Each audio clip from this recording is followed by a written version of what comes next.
মানব পাচারের শিকার হয়ে মিয়ানমারের স্ক্যাম সেন্টারে বন্দি জীবন কাটানো 18 বাংলাদেশি অবশেষে দেশে ফিরেছে। মঙ্গলবার দিবাগত রাত 12:45 থাই এয়ারওয়েজের একটি ফ্লাইটে ঢাকায় ফিরেছেন তারা। বিমানবন্দরে তাদের জরুরি সহায়তা দেয় ব্র্যাক মাইগ্রেশন প্রোগ্রামের কর্মীরা। ব্র্যাক জানিয়েছে, ভালো চাকরি ও বেতনের প্রলোভন দেখিয়ে মানব পাচারকারীরা এই বাংলাদেশিদের প্রথমে থাইল্যান্ডে নিয়ে যায়। সেখান থেকে তাদের নেওয়া হয় মিয়ানমারের স্ক্যাম সেন্টারে। সেখানে পাচারকারীরা তাদের দিয়ে জোরপূর্বক সাইবার অপরাধমূলক কাজ করাতো। কেউ রাজি না হলে বৈদ্যুতিক শকসহ ভয়াবহ নির্যাতন করা হতো। এমন নির্যাতনে একজন অসুস্থ হয়ে রক্তবমি শুরু করলে তার সঙ্গে জুনায়েদ নামে এক বাংলাদেশিকে দিয়ে হাসপাতালে পাঠানো হয়। এরপর জুনায়েদ সেখান থেকে পালিয়ে নদী পেরিয়ে থাইল্যান্ডে চলে আসেন। তারপর তিনি বাকিদের উদ্ধারে তৎপরতা শুরু করেন। ব্র্যাকের সহযোগী পরিচালক শরীফুল হাসান বলেছেন, জুনায়েদ সহ ভুক্তভোগীদের পরিবার থেকে তাদের উদ্ধারের জন্য ব্র্যাকের সঙ্গে যোগাযোগ করা হয়। এরপর বাংলাদেশ সরকারের পররাষ্ট্র মন্ত্রণালয় ও থাইল্যান্ডের বাংলাদেশ দূতাবাস সহ সবার নিরলস প্রচেষ্টায় দুঃসহ বন্দি দশা থেকে মুক্তি পান 18 বাংলাদেশি। মঙ্গলবার রাতে থাই এয়ারওয়েজের একটি ফ্লাইটে তারা দেশে ফিরে এসেছে। উদ্ধারকৃত ব্যক্তিরা হলেন ওমর ফারুক, রাশিদুল ইসলাম রিফাত, আলিফ ইমরান, মোহাম্মদ রায়হান সোবহান, এসকে আরমান, পাভেল চৌধুরী, মনির হোসেন, ইসমাইল হোসেন, নাজিমুদ্দিন, জহির চৌধুরী, তানভীর আহমেদ রাফি, তাইনুর খলিলুল্লাহ, সাইমন হোসেন আবির, উজ্জ্বল হোসেন, মেহেদি হাসান শান্ত, মোহাম্মদ কায়সার হোসেন, শাহ আলম এবং আকাশ আলী।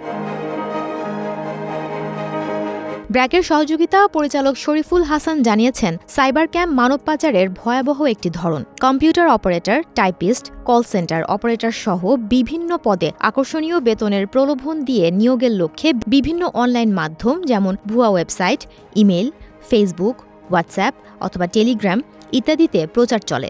এরপর তাদের সুকৌশলে স্ক্যাম সেন্টারের ভিতরে নিয়ে গিয়ে অস্ত্রের মুখে জোরপূর্বক জিম্মি করে স্ক্যামের কাজ নিয়োজিত করা হয়। থাইল্যান্ড, মায়ানমার, লাওস, ভিয়েতনাম ও কম্বোডিয়ার কাজের কথা বলে নিয়ে যাওয়ার ব্যাপারে সতর্কতা জারি করা হয়েছে। এসব বিষয়ে বিদেশগামী সহ সবার সচেতনতা প্রয়োজন। সুমনা মোস্তফা, প্রবাস খবর।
দাদা মোবাইলটা দিয়ে দেবো।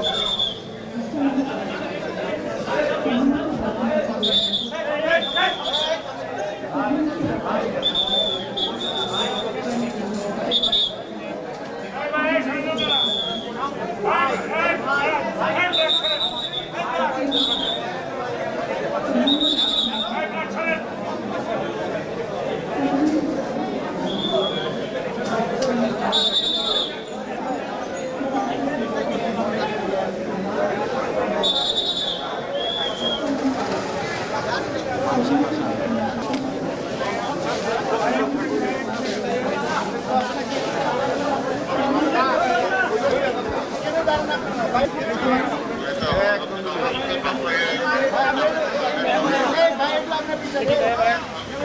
আমি দুবাইতে ছিলাম, ওইখান থেকে অনলাইনে কাজের জন্য আবেদন করি। তো উচ্চ স্যালারি ছিল, প্রলোভনে পড়ে যাই। ওইখান থেকে আমরা দুবাই থেকে তারপরে ব্যাংকক যাই। ব্যাংকক থেকে আমাদের যে কোম্পানিতে আমরা আবেদন করি, কোম্পানি থেকে আমাদের গাড়ি পাঠায়। তারপর ওইখান থেকে ব্যাংকক থেকে আমরা মাইসর যাই। ওখানে 8-10 ঘন্টার একটা ট্রাভেল পথ ছিল প্রাইভেট কারে করে। ওখানে যেতে যেতে সকালে আমরা ব্যাংককে ল্যান্ড করি। ওইখান থেকে মাইসর যেতে যেতে সন্ধ্যা হয়ে যায়। তো সন্ধ্যা হওয়ার পরে আমরা একটা হোটেলে যাই। হোটেলে আমরা কিছুক্ষণ রেস্ট নেওয়ার পরে কোম্পানি থেকে আবার গাড়ি পাঠায়, অন্য একটা গাড়ি পাঠায় আর কি। তো ওই গাড়িতে করে আমরা কোম্পানি বলে যে আমাদের কোম্পানি অ্যাকোমোডেশন নিয়ে যাব। তো তখন বৃষ্টি হচ্ছিল গুড়ি। তো ওই জায়গা থেকে রাস্তা থেকে হঠাৎ করে তাদের গাড়ি একটা বাড়ির ভিতরে ঢুকায় নেয়। ওইখানে অস্ত্র সহ লোকজন ছিল। তো তখন আমাদের বুঝতে বাকি ছিল না যে আমরা ট্র্যাপে পড়ে গেছি। তো ওই জায়গা থেকে ওদের সাথে আর্ম ছিল, আমরা তো অস্ত্রের সাথে তো আমরা নিরুপায়, কিছু করার নেই। তো ওরা আমাদেরকে নদীতে নিয়ে যায়, গিয়ে বলে বোটে উঠেও তোমাদের ওই পারে যেতে হবে। তো ওই পারে যাই। নদী পাস করার পরে ওইখানে আমরা যে লোকেশনে যাই সেটা আর থাইল্যান্ডে ছিল না, ওইটা মায়ানমারে চলে গেছে। ওরা আমাদের কাজের জন্য ফোর্স করে। আমি প্রথম কাজ করতে রাজি হয় নাই। আমাদের যাওয়ার সময় আমাদের ফোন পাসপোর্ট সব নিয়ে নেয়, বাসায় ফোন করার জন্য দেয় নাই। তো 1-2 দিন পরে ফোন দেয়, বলে যে বাসায় বলো যে তোমরা ভালো আছো, এখানে সেফ আছো, কোনো ধরনের সমস্যা নেই, বাসায় এখানে পরিবেশ সম্পর্কে জানাবা না কিছু। আমাদেরকে প্রতিদিন টার্গেট দিত যে ডেলি 60টা নাম্বার 70টা নাম্বার কালেক্ট করার, হোয়াটসঅ্যাপ নাম্বার, ইনস্টাগ্রাম থেকে, ফেসবুক থেকে। তো আমরা যদি না পারতাম আমাদেরকে ডেলি শাস্তি দিতেন, ইলেকট্রিক শর্ট, তারপর হচ্ছে বিচিং, তারপর আপনার পানিশমেন্ট আছে কাটা তারের উপর দাঁড়িয়ে আপনার পানিশমেন্ট দিই, তারাও অনেক রকম পানিশমেন্ট। প্রচুর প্রেশারের মধ্যে রাখতো আমাদেরকে। দীর্ঘ 7 মাস যে কেমনে ছিলাম উপর আল্লাহ ভালো জানে। আমরা তো কখনো যে বেঁচে ফিরবো এটার আশায় ছাড়া দিয়েছিলাম। একমাত্র আল্লাহর স্পেশাল রহমত আছে বিদায় আমরা বেঁচে ফিরতে পারছি, এটাই। থাইল্যান্ডে ভ্রমণ করতে যাওয়ার পর ওইখানে কিছু দালাল চক্র ছিল বাংলাদেশি। তারা বলছে তারা একটা ভালো জায়গায় কাজ করে, তোমরা যদি ভালো লাগে ফ্যাক্টরি দেখে যাও। তোমরা যেহেতু 3 মাসের ভ্রমণে আসছো, চাইলে এই সময় কাজ করতে পারো, অথবা ভালো না লাগলে ঘুরে চলে যাবা।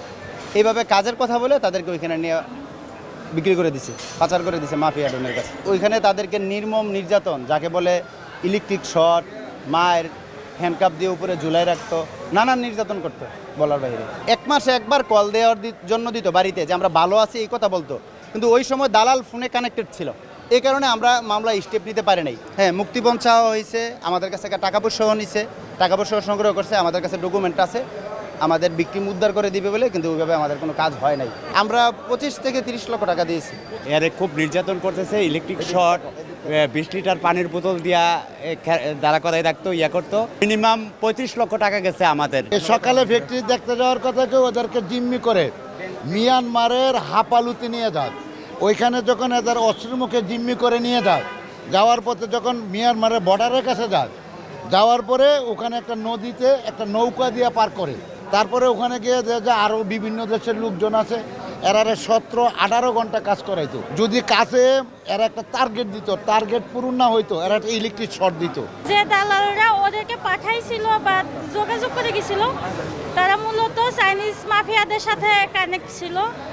তারা আর কি ওখানে মায়ানমারে ঢুকাইয়া দিছে, কিন্তু ওরা বুঝতে পারে নাই যে ওরা মায়ানমারে গেছে।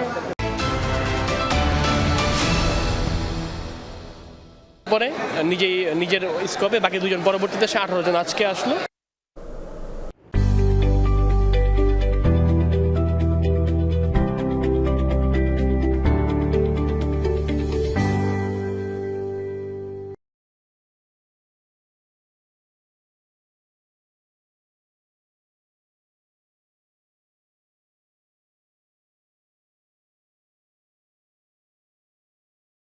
মিয়ানমারে মানব পাচারের শিকার 18 জন বাংলাদেশি দেশে ফিরেছেন। তাদের বহনকারী একটি বিমান রাতে হজরত শাহজালাল আন্তর্জাতিক বিমানবন্দরে অবতরণ করে। পররাষ্ট্র মন্ত্রণালয় এবং বেসরকারি সংস্থা ব্র্যাকের উদ্যোগে তাদের দেশে ফিরিয়ে আনা হয়। ভুক্তভোগী ও তাদের পরিবারের সদস্যরা জানান, ওমান থেকে থাইল্যান্ড ভ্রমণে গেলে বেশি বেতনের প্রলোভন দেখিয়ে চীন নেওয়ার কথা বলা হয়।